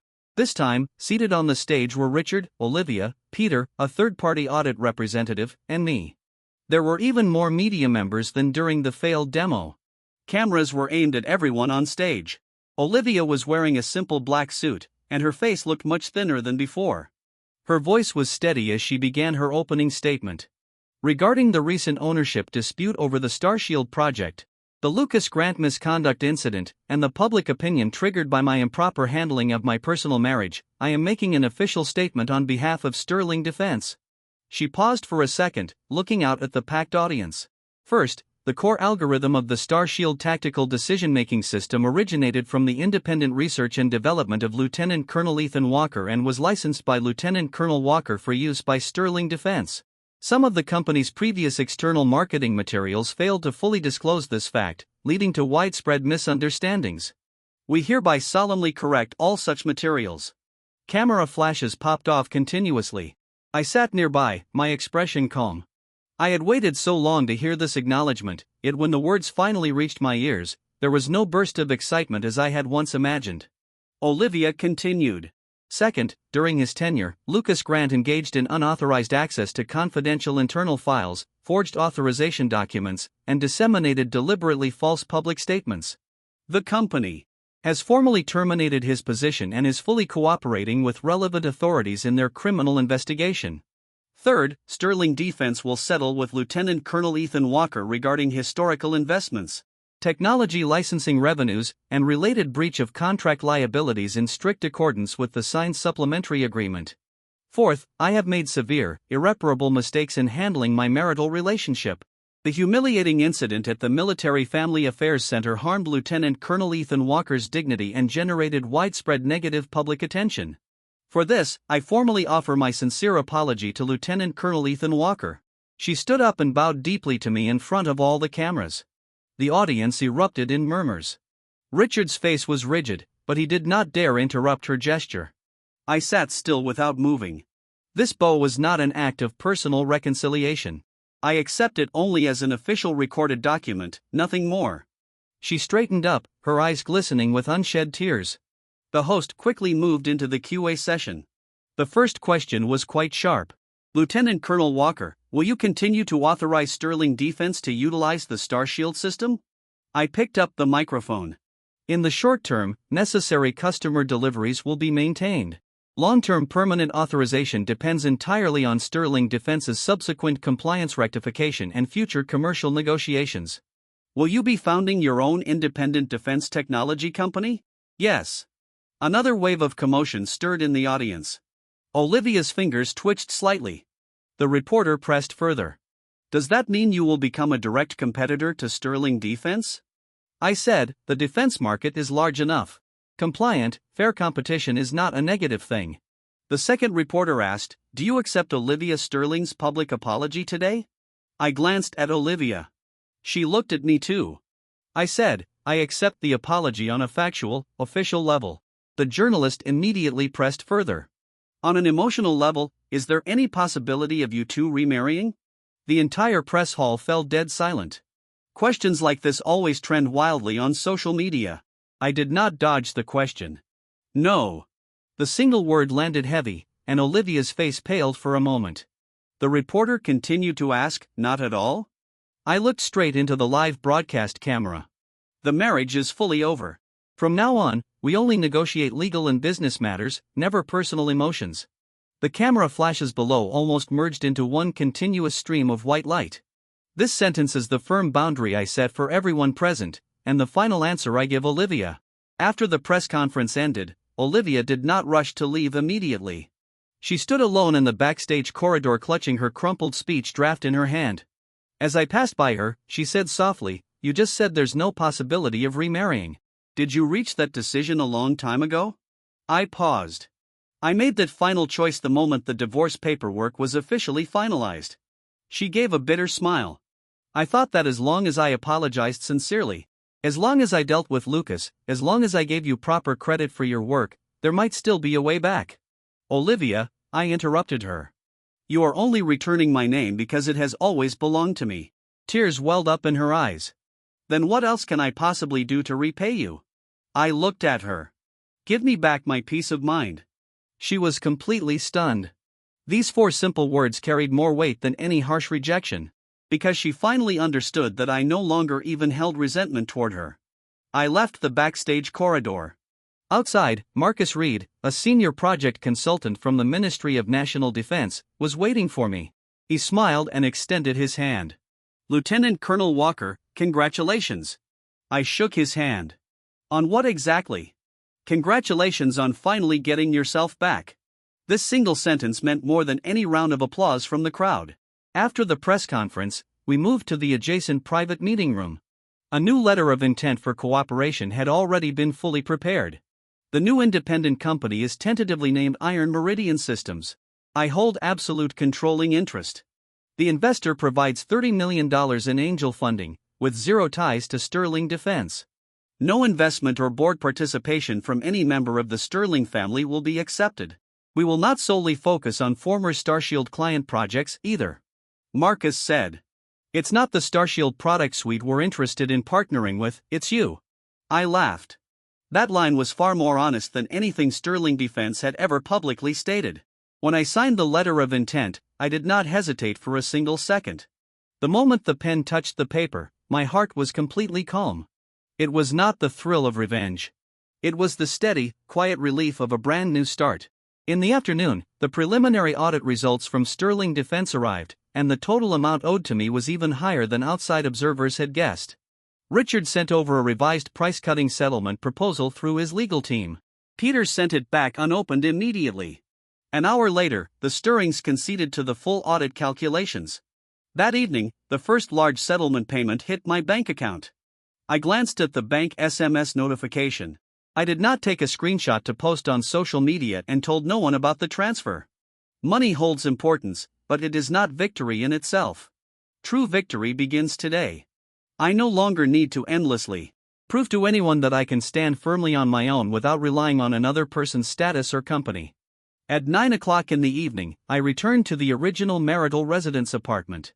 This property remains under Olivia's name per the divorce agreement. I moved out empty-handed all those weeks ago. Back then, Lucas had laughed loudly at the entrance of the Military Family Affairs Center, mocking that I would not even have a roof over my head after the split. I came here tonight only to pick up the last few remaining personal belongings. The door lock password had not been changed. I pushed the door open, and warm light flooded the living room. Olivia was sitting alone on the sofa with 2 takeout containers from our old favorite restaurant resting on the coffee table. When she saw me step inside, she quickly stood up. "I didn't mean to wait for you on purpose. I just guessed you would come to collect your leftover things." I looked at the 2 takeout orders laid out before her. One contained the beef sandwich I used to order most frequently in our early marriage days. Her voice was soft and fragile. "I once promised that when I had enough money, I would treat you to the most expensive 5-star meal available, but after thinking it over, it seems this simple sandwich is still your favorite comfort food." I did not walk closer to the coffee table. "Olivia, this meaningless gesture changes nothing." Her eyes turned red instantly. "I know." She lowered her head and pulled on a hollow, bitter smile. "I just suddenly realized how much I owe you, and that I can never fully repay the debt." I walked into the study, packing a few of my technical textbooks and an old portable hard drive into a cardboard box. She lingered in the doorway, too afraid to cross the threshold. "Ethan, I'll transfer full ownership of this apartment to you free of charge." "No need." "How about the luxury sedan I purchased last year?" "No need. I've already had your old studio restored to its original state." I stopped what I was doing and turned to look at her. "See, you're still like this." She froze. "What? You think that after losing someone, you can buy them back with a house, a car, or a studio?" Her face turned pale. "That's not what I meant, but that's exactly what you're doing." Her tears finally fell. "Then what should I do?" I picked up the suitcase. "Don't do anything." I walked to the door. She suddenly hugged me from behind. The force was not strong, but it carried despair. "Ethan, I really know I was wrong. Can you please not delete me from your life so quickly?" I didn't move. The living room was very quiet. Those 2 takeout orders had already gone cold. I gently pried her fingers open one by one. "Olivia, it's not that I deleted it quickly." I turned to look at her. "It's that a long time ago, you had already deleted me from your respect." She stood there sobbing uncontrollably. I walked away with the suitcase as the elevator doors closed. I saw her crouching by the doorway. Just like that day at the Military Family Affairs Center when she finally realized what had happened, but this time I wouldn't look back. 3 months later, Iron Meridian Systems held its first product launch at the North City Tech Park. The venue was modest. There were no ornate chandeliers like those at Sterling Defense, nor any expensive champagne towers, but every presentation slide, every line of code, and every public statement clearly indicated its source and responsible party. My name is placed in the founder column, no longer hiding behind anyone. Before the press conference began, Daniel sent me a message. He had already left Sterling Defense and joined another startup. He said, "Lieutenant Colonel Walker, I've thought a lot since then. I used to feel that people in a company had no choice. But now I understand that playing dumb is also a choice. I wish you a smooth press conference." I replied with 2 words. "Thank you." Peter also came. He handed me a document. The audit balance should be credited today. All historical materials for Sterling Defense have been corrected. Lucas's case goes to trial next week and his secretary has turned into a cooperating witness. I took the document. "Hard work." He smiled. "I'm just doing my job. The one who really held the situation together is you." I didn't say anything over the past 3 months. I've heard a lot of similar remarks. Some say I've been holding back for too long. Some say my counterattack was brilliant. Some say Olivia had it coming. Some also say that after all, being married is a bond. Why go to extremes? I did not respond because all they see is the spectacle. Only I know that every step I took from the Military Family Affairs Center to the press conference was not meant to make anyone regret anything so that I would no longer regret it. At 10 o'clock in the morning the press conference began. Marcus sat in the front row and a few new clients also came.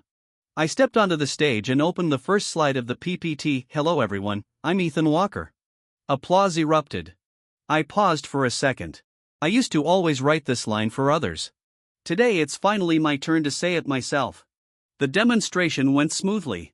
The new system is not a replica of Starshield. It is lighter, more open, and better suited for deployment by small and medium-sized defense contracting projects. During the QAMP, a session, a reporter asked, "Mr. Walker, the outside world has always compared Iron Meridian to Sterling Defense's Starshield. What are your thoughts on this history? I held the microphone and thought for a moment. The past is an experience, not a label. The reporter pressed further. Do you hate Olivia Sterling? Then the audience fell silent. I smiled slightly. No, it's not forgiveness, just that it's unnecessary. Hating someone also takes energy, and I need my energy to move forward. After the press conference, the first batch of cooperation intentions was signed by 4 companies. Marcus patted me on the shoulder, a strong start. Looking at the contracts on the table, I finally felt a genuine sense of relief. In the evening, I drove alone to that old restaurant. The owner still remembered me. The same beef sandwich and black coffee. I nodded at an order of fries this time. The boss smiled. Finally willing to treat yourself to something good. I smiled, too. I used to be willing to share, too. But I always thought about letting others eat first. When the meal was served, my phone lit up. It was a message from Olivia. She hadn't contacted me in a long time. This time, there is only one photo. In the photo is the Sterling Defense Bulletin Board with the new project naming conventions posted on it. Every contributor has a name. She sent another sentence. I finally learned. Unfortunately, it's too late. I stared for a long time, then sent one final reply. It's not too late. It just has nothing to do with me anymore. After the message was sent, I archived her chat. It's not about blocking, nor about lingering. Just put it in a place where it won't bother me anymore. At 8 o'clock in the evening, Peter called. The initial verdict for Lucas's case has been handed down. Forgery of documents, illegal intrusion into systems, and commercial defamation. He can't escape liability. We will also continue to pursue civil compensation, I said. Okay. Peter added, all the civil case final payments have been received. Also, I will send you the notarized copy of Olivia's personal apology confirmation letter tomorrow. Sorry for the trouble. I hung up the phone and finished my coffee. A light rain began to fall outside. I sat by the window, watching the streetlights gradually come on. I used to be afraid of eating alone because I always felt that someone should be waiting for me at home. Later I came to understand some homes are just houses. Some companionship is merely depletion. Some marriages are left with nothing but a facade of completeness. But on the day I left, I truly took nothing with me. No wedding home, no recognition from the Sterling family. No belated tears from Olivia. Yet I took away my own name, my own skills, my own dignity. That's enough. A month later, Iron Meridian secured its first multi-million-dollar order at the signing ceremony. The client representative said with a smile, Mr. Walker, I heard you used to keep a low profile. I also laughed. I used to stand in the wrong place and now I looked at my own signature on the contract. Now I'm back on my feet. After signing the contract, I walked out of the conference hall. A news alert popped up on my phone. Sterling Defense has completed its internal restructuring and the Starshield project has been relaunched. Though its valuation has been reduced by 30% compared to before, Olivia Sterling has stepped down from some of her roles and has shifted to overseeing compliance restructuring. Richard Sterling has withdrawn from day-to-day management. The Lucas Grant case has entered the enforcement phase and his assets have been frozen. There are many comments below the news. Some people curse, some sigh, some say Olivia is a pity, and some say Ethan Walker is the real ruthless one. I close the page. These lively discussions are far away from me now. In the evening, Marcus invited me to a celebration banquet. I declined. I returned to the new office. Outside the window was the night view of the tech park. Not particularly bustling, but very clean. The old notebook lay on the table. On the first page was a line I wrote 7 years ago. Starshield is not the end, but the beginning. I once gave this sentence to Olivia. Now I give it back to myself. Outside the door, the team members are still working overtime. Someone calls out to me. Mr. Walker, the beta version is running smoothly. I walked over. A new system interface lit up on the screen, the young engineer said excitedly. The response speed is 20% faster than expected. I looked at that line of data and suddenly smiled. It wasn't a sneer nor a sarcastic laugh after a counterattack. It was a genuinely relaxed smile. I said, record it and remeasure tomorrow. Everyone acknowledged and got back to work. At 11 p.m. I was the last to turn off the lights and leave. When I reached the ground floor, the rain had stopped and the air carried a faint scent of grass. I looked up and saw the faint glimmer of stars on the horizon. In my phone, Olivia had sent no more messages. Sterling Defense had not contacted me again. Lucas would no longer stand before me, uttering those ridiculous provocations. Everything finally fell silent. I pulled open the car door and sat inside.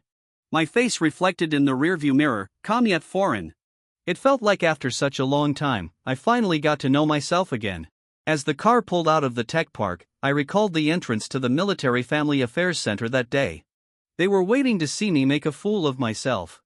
Olivia stood in the crowd, thinking I wouldn't dare to leave. Lucas held up his phone, expecting me to beg for mercy and disgrace. Everyone thought Ethan Walker couldn't live without Olivia. Couldn't live without Sterling Defense. Couldn't live without that bit of identity that was handed to him. But they were all wrong. That divorce certificate was not my failure. It was my exit ticket. It was also my entry ticket. I walked out from their laughter. I walked out from the erased signatures, walking out of the ruins of a 7-year marriage. Later, when someone asked me why I could remain so calm that day at the entrance of the Military Family Affairs Center, I only said one sentence. Because from the moment she tricked me into going there, I no longer owed her anything. The headlights illuminated the road ahead. I did not look back, nor will I look. 2 sentences per paragraph formatted full text. CEO's wife and her male best friend played truth or dare, tricking me into going to the military marriage registration office to watch me make a fool of myself. But when I actually walked out with a divorce certificate, she stood there stunned. When I answered Olivia Sterling's call, she was laughing at the entrance of the Fort Mason Military Family Affairs Center. She said, "Ethan, do you dare to come over? I have a surprise for you today." I looked at the secretly recorded video I had just saved in my phone and replied with only 2 words. "Wait for me." At 10:30 that morning, the lounge on the top floor of Sterling Defense had just wrapped up. A group of executives gathered around a long table, ice cups still uncleared. With cards for truth or dare laid out on the table. Olivia Sterling sat in the middle, dressed in a white suit, her long hair tied up, the female CEO in everyone's eyes. Lucas Grant sat beside her, his arm draped over the back of her chair, laughing the loudest. Lucas was what she called her male best friend, also an old friend from her college days. 3 months ago, he had just parachuted into Sterling Defense as the vice president of strategy. And I, Ethan Walker, a lieutenant colonel in the U.S. Army, the military liaison officer for the Joint Informatization Project at Fort Mason, and Olivia's husband of 7 years, I wasn't supposed to be there. Rachel Carter, head of the compliance department, sent me a secretly recorded video. In the video, Lucas drew a dare card. Someone nearby jeered. "Lucas, don't be a coward. Give Olivia a tough one." Lucas swirled his glass and deliberately glanced at Olivia, then told Olivia to trick Ethan into going to the Military Affairs Center and see if he really dares to go through with the divorce. The whole table was stunned for a moment, then everyone burst into laughter. Someone muttered quietly, "Isn't this going a bit too far?" The procedures for dissolving a military marriage are no ordinary joke. Lucas immediately waved his hand. "Just kidding. He loves Olivia so much. How could he bear to let go? Besides, an officer who depends on his wife's company for a living wouldn't dare to actually divorce." Olivia didn't argue. She just lowered her head and smiled. That smile was more piercing than any words. She picked up her phone and dialed me in front of everyone. In the shaky footage, I heard her say in a very casual tone, "Ethan, come to the Fort Mason Military Family Affairs Center. Let's finish the paperwork from last time." Someone nearby covered their mouth and snickered. Lucas said off camera, "I bet a sports car that he's scared stiff." Olivia gently patted him. "Stop it. He's not as useless as you think." This sentence sounds like it's speaking for me. But there was not a trace of respect in her tone. I finished watching the video and opened another folder. Inside was the receipt for the military marriage dissolution application from a month ago. That day, Olivia said the company was preparing to secure the next round of security contracts from the Department of Defense, and the board required her to establish a layer of marital property and conflict of interest separation. She asked me to cooperate by signing a formal document. She said it was just a procedural formality and wouldn't be a real divorce. "Ethan, aren't you the one who understands me best?" I asked her. "Are you sure it's just a formality?"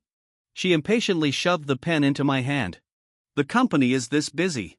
Can you stop being so suspicious?" So, I signed. But she didn't know that from that day on I kept every document, every phone call, and every chat record. Not because I had long planned for a divorce, but because I suddenly realized that after 7 years of love, I needed evidence to protect myself. When I arrived at the Fort Mason Military Family Support Center, there were over a dozen people standing at the entrance. Several of Olivia's executive friends, a few of Lucas's dubious buddies, and a young assistant in charge of filming.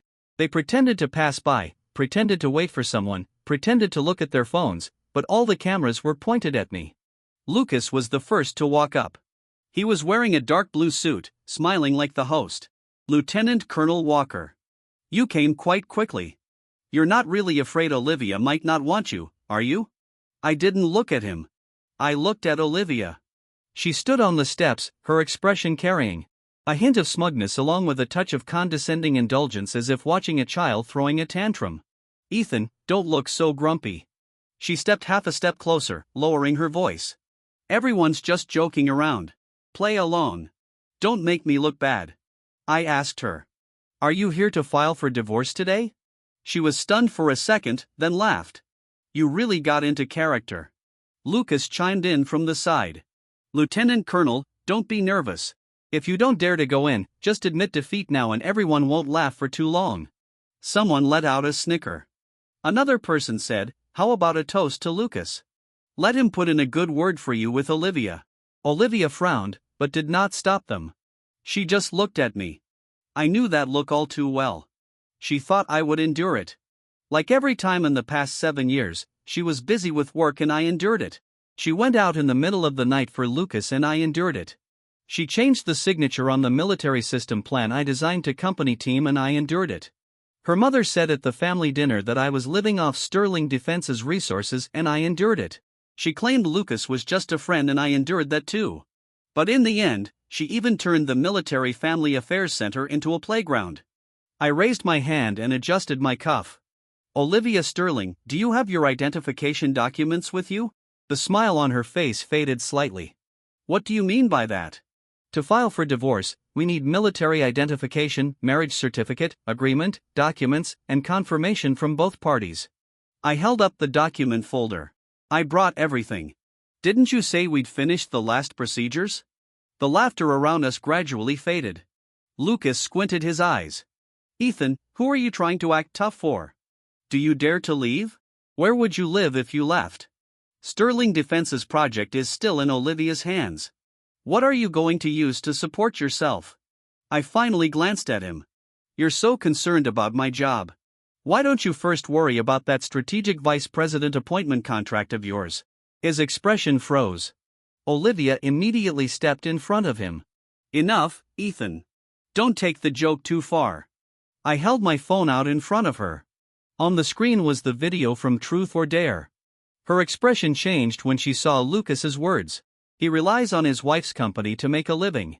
How would he dare to actually divorce? She reached out to grab my phone. I stepped back. "Don't touch it. The original has already been synced to the cloud." Someone beside them murmured, "How does he have a video?" Lucas turned and scanned the assistant, his expression grim. Olivia lowered her voice. "Who sent it to you? Does it matter?" She stared at me, her voice turning cold. "Ethan, I told you it was a joke. Aren't you overreacting a bit?" I laughed. "Is treating marriage like a gamble a joke? Tricking me into the Military Family Affairs Center a joke? Letting a bunch of people laugh at me a joke, too?" I stepped up onto the platform and stood before her. "Then, if I get serious for once, is that also a joke?" She finally showed a hint of panic. "What exactly do you want?" I walked past her and went straight into the hall behind me. Lucas sneered. "Fine, let him in. Let's see how long he can hold out." Olivia didn't chase after me. She probably still thought I was just putting on a show for her by going in. There weren't many people in the hall. The window staff checked the documents and asked, "You both voluntarily agree to dissolve the marriage?" Olivia finally sat down next to me. Her hand was under the table, gently nudging me. "Ethan, that's enough." I moved my hand away. The staff member looked up at her. She froze for 2 seconds and could only say, "Voluntary?" I said, "Voluntary?" The staff member asked again, "Is the agreement confirmed?" I slid the signed agreement over. Olivia jerked her head toward me. When did you sign it? A month ago. My tone was calm. When you had me sign? Her lips moved slightly. She finally remembered the so-called company qualification risk segregation document. She didn't even let me finish reading it back then because she was certain I wouldn't refuse her. Now I've returned the knife she handed me herself. 10 minutes later, the procedures were completed. I walked out of the Military Family Affairs Center holding the divorce certificate. That group of people was still waiting. Someone was holding up a phone ready to capture my disheveled expression, but I wasn't disheveled at all. I opened the divorce certificate and held it up in front of them. Make sure you get a clear shot. The air felt as if it had been cut. The smile on Lucas's face froze. Olivia stood at the bottom of the steps, staring at the documents in my hand, completely frozen in place. Her lips turned pale. Ethan, did you really go through with it? I put away the documents and looked at her. Weren't you the one who invited me here? Lucas was the first to react. He rushed over and grabbed Olivia by the arm. Olivia, don't let him scare you. He's just putting on airs. Even if they divorce, they can always remarry. I looked at his hand, gripping her wrist. Olivia saw it, too. But she didn't pull away. I nodded. Perfect. I took out another document and handed it to her. Now that the divorce is finalized, the second one should take effect. Olivia looked down and her face completely changed. That is the termination notice for my authorization of Sterling Defense's core tactical algorithm. Effective time 11 a.m. today. She jerked her head up, and at that very moment, her phone rang. The name of the company's technical director, Daniel Brooks, appeared on the screen. She picked up and the voice on the other end was trembling. Olivia, it's bad. The core system permissions for the Fort Mason Starshield project have been revoked, and the revocation was ordered by Lieutenant Colonel Walker. Our afternoon demonstration for the Department of Defense might not be able to proceed. Olivia's hand loosened and her phone nearly fell to the ground. I turned and walked down the steps. There was no more laughter behind me, only Lucas's urgent voice. Ethan, stop right there. I didn't turn around because the first round was already over. When I returned to Sterling Defense, the look the receptionist gave me was different. Half an hour ago, I was still Olivia's quiet, inconspicuous military husband. Half an hour later, I became the person who just got divorced at the Military Family Affairs Center and personally cut off the Starshield project permissions. The news spread faster than an elevator. As I walked into the hall, several employees immediately lowered their heads. Some pretended to answer phone calls, others stared at their computer screens, but their peripheral vision kept following me. I ignored them and went straight to the 17th floor tech center. That place used to be where I spent the most time. In the early days of Sterling Defense, there were only about 20 people. Servers often crashed in the middle of the night.